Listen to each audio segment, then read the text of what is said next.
Hi muckers, welcome back to my YouTube channel. I hope you're all doing really well. Again, since covering this situation with 8 passengers, I have said one thing and stayed consistent. As we get updates, we are going to cover them here on this channel. I think it is incredibly important to not get fatigue of a certain topic, specifically whenever it's as important as this, because I think the more it's highlighted and the more it's talked about, the more impact it can have on the broader conversation of the exploitation of children. As Cody Taylor would say, children. So we are going to get into this. A lot of people have brought this to my attention, but body cam footage has been leaked or released. I don't know if it was leaked or released. But anyway, it's out there now, which shows the police locating 2 of Ruby Franke's daughters hours after the son's escape. And there's an entire write-up about it on the New York Post. Like, the New York Post are talking about this. So we're going to get in. We're going to figure out what is going on. We're going to read first, then watch the videos. Let's do it. All right, this is going to be intense, so buckle up, everyone. Bodycam video shows police locating 2 of Ruby Franke's daughters hours after son's escape. So again, we're going to read everything, and then we're going to watch the videos, just so we get the context, and then, you know, yeah, second channel will be linked down below as well. Newly released video shows the moments that cops were searching for the children of Utah YouTuber Ruby Franke when they were storming her mansion, and later found 2 of the kids at a home of a woman who worked at her counseling service, who we know as Jody Hildebrandt. Thank you so much for the support on the video about the niece of Jody Hildebrandt when they were talking about their experience. I think they're incredible, and thank you for the support on that video. And I saw a lot of people going over to the comments and sending love as well, so I appreciate that. Thank you. So Franke, a mom influencer who ran the now banned YouTube channel 8 Passengers, and her business partner Jody Hildebrandt were arrested on August 30th after one of the kids escaped from the latter's home while emaciated and had duct tape on his extremities. Now, we are aware that... I need to open a window up in this bitch. We are aware that Jody Hildebrandt's niece said that this also happened to them, where, you know, they were duct taped, and the stories, unfortunately, from years and years ago that happened to the niece happened to Ruby Franke's kids, which shows that nothing has changed ever in these teachings. And we know that Jody Hildebrandt is one of the most influential therapists within the church, literally gets recommended from priests and stuff, so the amount of people that have probably had to experience this wrath of her by the recommendations of higher-ups is terrifying. The 2 women were originally charged with 2 counts of aggravated child abuse, but then 4 additional counts of child abuse were added a week later. On the day of Franke's arrest, her kids were found separated by hundreds of miles. After the escaped boy went to the neighbor's home to call 911, which we heard that call as well, police began searching for Ruby Franke's 2 other minor kids. At first, cops in Springfield thought that they might be at her home, but when they were served a warrant, it was unoccupied, so they began searching elsewhere. Imagine that, by the way. They go to just try find the kids, and the kids are so sparsely around Utah that it's so hard to find them. Like, how the fuck does that even work, that the police are having trouble even locating the kids because they're so far away from each other? Yeah, jump scare for this picture. Okay. They eventually arrived at the home of Pam, the employee of Conzians, which is the counseling service that Franke ran with Hildebrandt, and located the 2 other kids, the Salt Lake was reporting. So basically, the kids were so separated that 2 of the kids were at an employee's house randomly. So that's where they were found. So this is new information to us because we did not know where the other kids were. All that we were told up until this point was that the kids were put into a shelter, all of them together. So we didn't know anything of this. So now we know that the kids were separated for some reason, so all around different places, and that the 2 of them that were missing were actually at a woman called Pam's house, an employee at the fucking counseling service that Ruby Franke and Jody ran together. Bodycam video obtained by KUTV shows a roughly 90-minute exchange between American Fork Police, her husband, and the kids. I don't even know what this is all about. Butcher tells the officers as her husband asks if they have a warrant, which they confirm. One officer remains at the doorway with the husband and a girl, while the other officer speaks with Butcher inside his vehicle, where she sat in handcuffs. Okay. So here we see body cam footage showing police storming the disgraced parenting blogger Ruby Franke's Utah mansion. So you can see how many there is. You can see that there is police back here with a bunch of loaded guns and stuff. And I mean, all these people as well all have guns. The first officer asks the child if she has any shoes because she's only wearing socks. It's just a simple question. You don't have to look at grandpa to know whether or not you have shoes. The cop tells the girl at Butcher's husband's... Wait, so who's this? Who's Bodger? Am I saying that name right? Bodger. Who's Bodger? So is this the employee? I want to get these names, these people solidified in my head before I move on so I know exactly. Okay, so Bodger is Pam, who's the employee, I think. She's the president of Conscience. Okay, so all we need to know is that this is Pam Bodger, who works at the counseling service. Pam's husband and her are the presidents. Okay. Ugh. So basically, the cops are asking the kids a simple question: do you have any shoes? And the kids are literally looking at grandpa to know whether or not they have shoes, because they thought that Pam's husband was their grandfather, but Pam then clarifies that he was not the grandfather, which means that these kids, before answering a simple question of do you have shoes, are looking at Pam and her husband for approval to answer it, even though the police are outnumbering them. Pronounce it connections. Okay. So just to let you know that the kids are that terrified of these people that they're looking at, who aren't even their parents, by the way. They have to look at them for approval to answer a question by the police. That is as simple as, do you have shoes? In another conversation, a cop tells Bodger that St. George and Springfield police have told them to go inside her house, locate Frankie's girl, and detain the employee until questions are answered. She comes over to my house all the time, the woman says of the girl.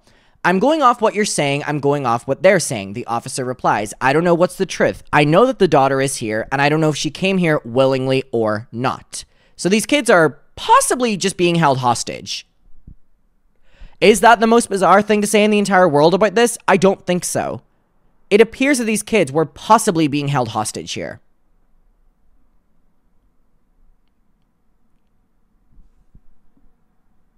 So here we're seeing a screenshot of the video. We'll get to the video in a second. The entire exchange between the police and Bodger lasted over 90 minutes. So here you see the police, you see them.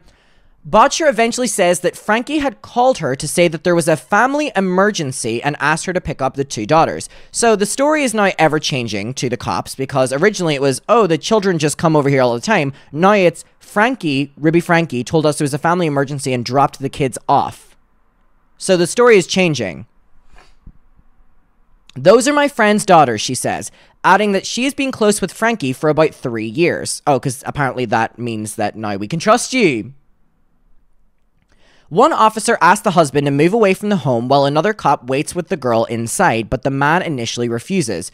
What are you afraid of, sir? The officer asks him. Number 1, I don't know what's going on, the husband replies. And number 2, I don't want Springfield police to drive up and you guys whisk her away without giving any information or anything. Oh, because now apparently we care about the safety of the children. Okay, apparently now we do. Number 3, her mom isn't here right now, and I feel like I'm trying to protect her from getting in a bad situation. They had the audacity to say to the people who were trying to save the kids, oh, we don't know. We're trying to keep them safe. Motherfucker. Yeah, the irony. So, all they needed to hear was, there's a family emergency, take my kids. And then Ruby fucks off.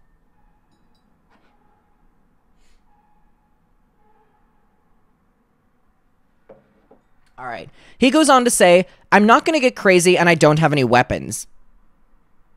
Okay. Weird. America. I don't have anything. I just had surgery on this ankle. Bitch, we don't care. Please feel bad for me, my ankle. Okay.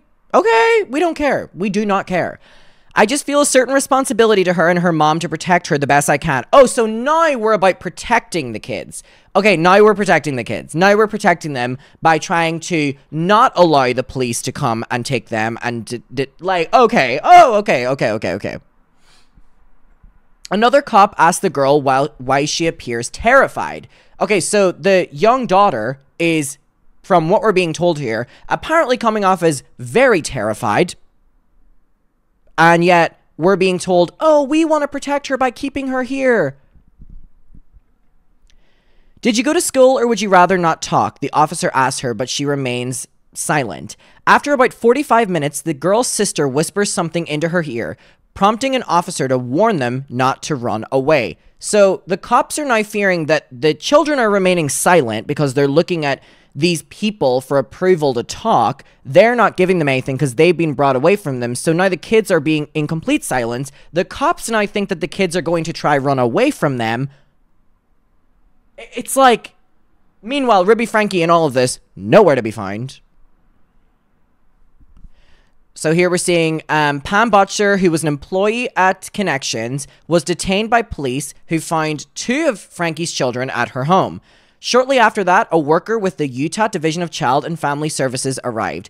If you're going to talk to them separately. I think she might be coaching her, an officer tells the staffer, referring to the sister. Botcher was detained for nearly 50 minutes before Springfield officers arrived to gather more information, according to the footage. The 2 children were taken into state custody and later released to a family member. Legal experts questioned the procedure that followed during the woman's detainment, in which she was questioned for about 50 minutes without being able to read her Miranda rights. Not Miranda rights. Now, what the fuck does Miranda Singh's rights mean? Criminal defense attorney Sky Lazaro, who is not involved in the case, criticized the police for not informing Botcher of her rights in a timely fashion. Okay, but we don't care about the rights of the kids? Okay, but you get your constitutional rights, but the kids don't, because they're kids. It's crucial for people to know their constitutional rights before being interrogated by the police. Lazaro told KUTV, they have the right to remain silent and the right to an attorney. Okay, if you're American and you don't know that one of your constitutions is, I have a right to remain silent, bitch, I'm not even American and I know what that, like, I know I could say that. I have a right to remain silent. Really? We don't know that? Okay. In this case, it raises concerns from a legal standpoint. So here we're seeing Shari Franke, who's the eldest daughter of Ruby. You know, she severed her ties with the mother over a year ago. Police have acknowledgement that there was never an arrest warrant for Butcher, who later told the girls to get their stuff together because they were going to go with the DCFS staffer to stay with Shari Franke, their eldest sister. So the police took the kids to the eldest sister, who seems to be so level-headed and so mature in this, I think probably from being forced to be, unfortunately. So as we know, Shari already cut ties with her family. Shari was saying that because of this, she's had a bunch of panic attacks. And this is basically talking about Shari. But now let's get to this footage, shall we? God, this is also every fucking day something just... It just, like, gets worse and worse every day. Anyway, let's watch this video. So this is the body cam footage. You can come out, please. You can put your shoes on first, and we don't have to walk outside in socks.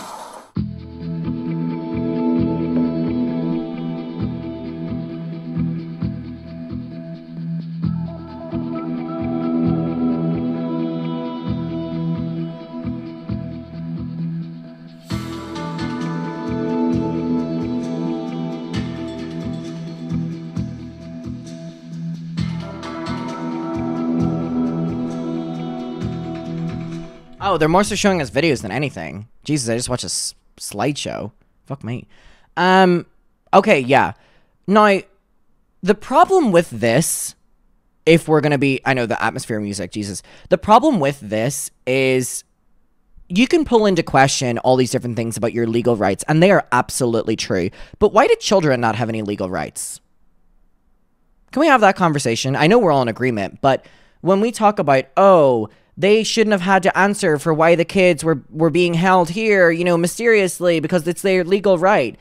Okay, but children also have legal rights, and they were being very much so overlooked by everyone, considering how many times contact was allegedly made to the police and police reports to try save these kids. So it's like, they do in theory, but not in practice. So this is just really interesting because, again, whenever we knew that the boy went to the cops and the cops came, to know that the children were split up and that they were in an employee's house, and then the employee opens the door and is refusing to talk, and the children are refusing to talk without the approval of the employee. I just don't understand how this story can progressively get more complex. Now, again, here's the cam footage. I want to pull up one other thing that I did see before we move on. Hold on. Give me a moment. Here it is.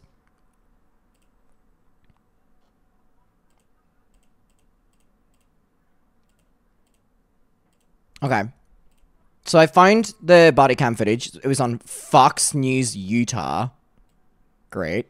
Friends in American Fork. This is that interaction. Good. I'm Officer Hawkins, sir. I'm looking for Pam. On the afternoon of August 30th, American Fork police responded to the home of Pam Botcher. Inside her home were two of Ruby Frankie's children. In the living room, right here. Okay, great. Because of the situation unfolding in southern Utah, Pam is immediately detained. Perfect. Just put your hands in front of you, okay? Just gonna place you temporarily under arrest. Okay? I'll explain to you that What are you guys doing? I've explained this already. I'm being And placed in the back of a patrol car. Alright, watch your hand. Officers then try to figure out what's going on. Can you at least give me a synopsis of what this is in regards to? They're told by detectives about the other children found in southern Utah at Jody Hildebrand's house. A couple of them have been found and malnourished and bound in Long Tennessee. So Ruby and Jody together run the company. Okay, and then we have this. Body camera footage also delves into their relationship. She's a friend of ours. She comes over and helps me every once in a while to do cleaning and stuff. Pam knows her because she knows her mom. She's very good friends with her, has known her for a long, long time. A short time later, officers with Springville So we're just waiting for the other detectives. and DCFS show up to the scene. So it's not so much that you're in trouble. We're just trying to get answers about the Frankie family. I've never had this ever happen before at all. I've never had this ever happen to me before. Okay, this isn't a very normal situation to happen, by the way. What a crazy statement. This hasn't ever happened to me before. Bitch, you're being detained. I would hope that this hasn't happened to you before. Pam appears to be very confused about the situation. Said she had a family emergency. And they need to pick up the girls. Yeah, she said, would you mind watching the girls while I'm gone? Because she was leaving. After a short conversation with officers, You and your siblings are in state custody. they enter her home, and Ruby Frankie's daughters are taken into the state's custody unharmed. Thank you. We've made attempts. All right, so that was the final update. They were taken and they were put into custody, and then they were with Shari. So to close off, at least the kids are safe. But do I believe that Pam is playing dumb? Absolutely. Absolutely. She is one of the main people in this connections, Jody Hildebrand, Ruby Frankie thing. She's equally, probably, if not more, fucked up because she's the one specifically trying to run it as well. At least the kids are safe, but dear God, when more information comes out, it gets worse and worse. We'll leave it there.